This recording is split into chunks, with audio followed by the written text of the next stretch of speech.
Monotheism or polytheism. In early Israel, who were the other gods? Today, many scholars generally agree that the early Israelites were polytheistic. It was only after the exile that monotheism fully developed among them. This video explores several key questions. Were the early Israelites polytheistic or monotheistic?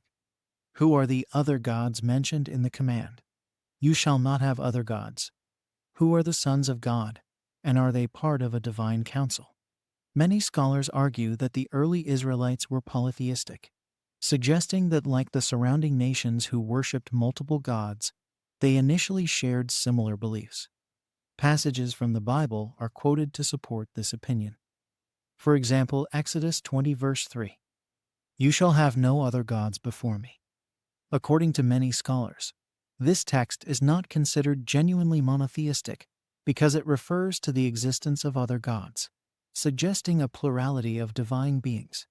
It is also assumed that references to other gods point exclusively to beings belonging to the heavenly realm. We speak about God or gods, so it is helpful to examine the meaning of this term in Hebrew. The Hebrew word for God is El. The Brown Driver Briggs lexicon says the following about the word El. God, God like one, mighty man, and also strength and power. According to the definition of the Hebrew word for God El, the term does not refer exclusively to a deity. It can also denote mighty men, leaders, or individuals of strength and power. Its core meaning encompasses both power and might. As we saw in the definition of the word God, it can also refer to a mighty man. Therefore, in Exodus 7 verse 1, Moses is called a god. The Lord answered Moses, See, I have made you a god Elohim to Pharaoh, and Aaron your brother will be your prophet. Moses was called God because of the authority that had been entrusted to him. The word Elohim is the plural form of God. The context or the accompanying verb determines whether it is being used in the singular or plural sense. Another example that a person calls himself God can be found in Ezekiel 28 verse 2. It says, Son of man, say to the ruler of Tyre, this is what the sovereign Lord says. In the pride of your heart you say, I am a god El. I sit on the throne of a god Elohim in the heart of the seas. But you are a mere mortal and not a god El, though you think you are as wise as a god Elohim. The ruler of Tyre considered himself a god. The usage of the word God in Hebrew El or plural Elohim is not limited to the heavenly realm. It can be used for person who have a powerful or mighty position on earth and who elevates himself to divine status.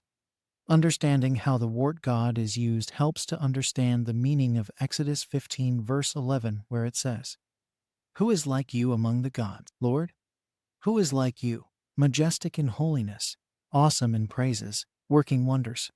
Could these gods mentioned refer to persons in the earthly realm?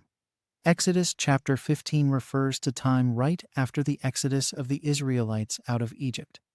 According to the book Religion in Ancient Egypt, by Baines, Lesko, and Silverman says on page 64, by the early New Kingdom, deification of the living king had become an established practice, and the living king could himself be worshipped and supplicated for aid as a god. The Egyptians regarded the pharaoh as a god living on earth. The Exodus, however, demonstrated that this so-called divine ruler was powerless to prevent Israel's departure. The statement in Exodus 15 verse 11, Who is like you among the gods, Lord? Conveys the idea that even the mighty Pharaoh could not stand against the one true God. Therefore, Exodus 15 verse 11 can be understood without having to have a polytheistic worldview. The Israelites were evidently referring to figures like Pharaoh and other powerful individuals who were exalted and worshipped. The monotheistic view, there is only one true God in heaven, is highlighted in Deuteronomy 32, the Song of Moses. It is widely regarded as an early and ancient Israelite composition. It declares in verse 39, See now that I am He, and there is no God besides me. In this statement, God identifies himself as the one and only divine being and excludes the existence of any other real gods. It shows that no one equals him, and that he alone has ultimate power and authority, while all other so-called gods have no true divine status. Or as Deuteronomy 4 verse 35 and 39 says, "He is God. There is no other besides him. He is God in heaven above, and on the earth below. There is no other." This emphasizes that there is only one true God, not just on earth, but also in the heavenly realm.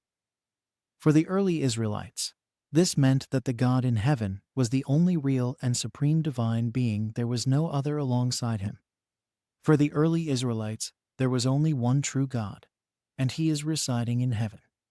For them, monolatry was not a fitting description, because they understood there to be only one God reigning in heaven.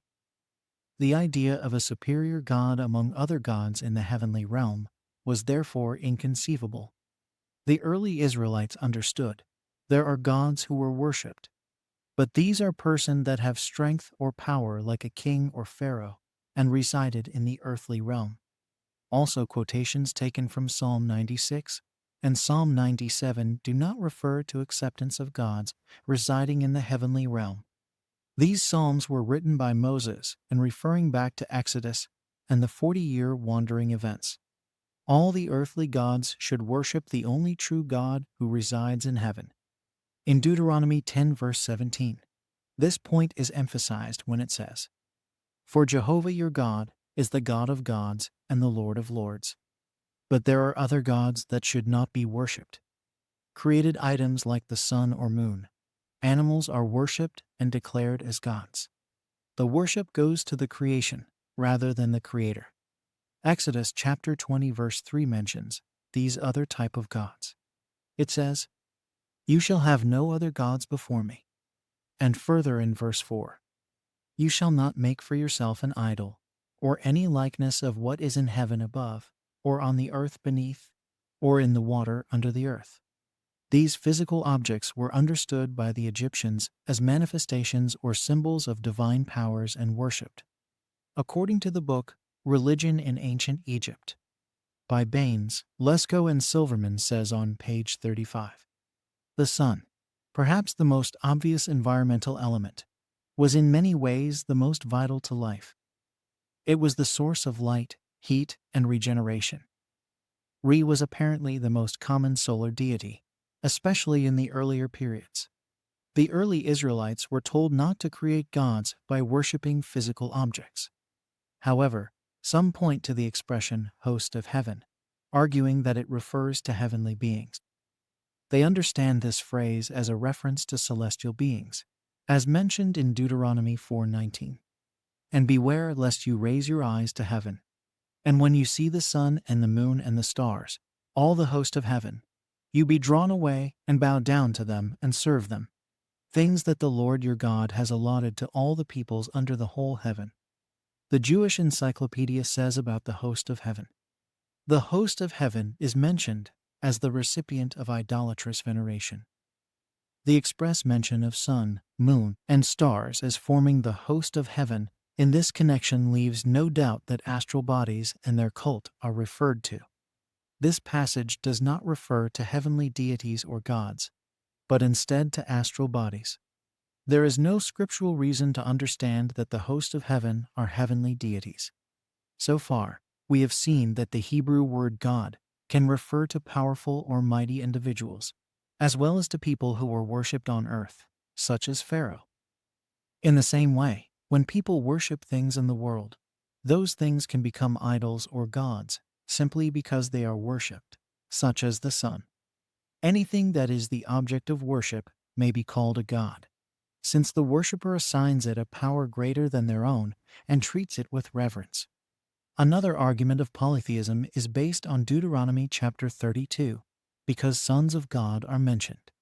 Deuteronomy 32 verse 8 reads, "When the Most High gave to the nations their inheritance, when he divided mankind, he fixed the borders of the peoples according to the number of the sons of God." Some scholars interpret this as referring to a divine council, with the Most High presiding over other spiritual beings or inferior gods. When the nations were divided, God assigned them to the rulership of the members of his divine council, to spirit beings or gods who would reign over the peoples. Most of the Bible translation use sons of Israel, like the Masoretic text, but the Dead Sea Scrolls and older Hebrew text use sons of God. According to New American Standard Bible, Deuteronomy 32 verse 8 says last part, according to the number of the sons of Israel. The argument is made that the Masoretic text was modified to sons of Israel by later Jewish scribes to downplay the earlier polytheistic view and emphasize monotheism. Deuteronomy 32 is a cohesive song meant to be viewed as a unified composition in its entirety. The song mentions the sons at other places within the song. For example, verse 19 says, "The Lord saw it and spurned them because of the provocation of his sons and his daughters." Or verse 20, "Sons in whom there is no faithfulness." These passages clearly identify the sons as the Israelites. The sons of God are not spirit beings, but are actually God's chosen people, the Israelites. The immediate context of Deuteronomy 32 portrays the sons of God as referring to the Israelites. Also, Deuteronomy 14 verse 1 addresses the Israelites as sons of God. You are sons of your God. YHWH. The Israelites were the sons of God, and the sons of God do not refer to heavenly beings or gods. In Deuteronomy 32 verse 39, it highlights there is no other God in heaven. It says, "See now that I am He, and there is no God besides me." Interpreting the sons of God as heavenly beings assigned to different nations would effectively introduce rival deities alongside the Most High God, thereby contradicting the statement that there is no God besides him. In this statement, God identifies himself as the one and only divine being and excludes the existence of any other real gods. It shows that he alone has ultimate power and authority. Early Israelite religion is often seen as polytheistic, but this view depends on how the word God El or Elohim is understood. In the Bible, the term can refer not only to a true deity, but also to powerful humans, rulers, or even objects of worship. Thus, references to other gods point to earthly rulers who claim divine status or idols rather than real divine beings. The sons of God mentioned in Deuteronomy 32 were the Israelites and not divine beings or gods in heaven. Key texts emphasize that there is only one true God in heaven, showing that Israelite belief was fundamentally monotheistic.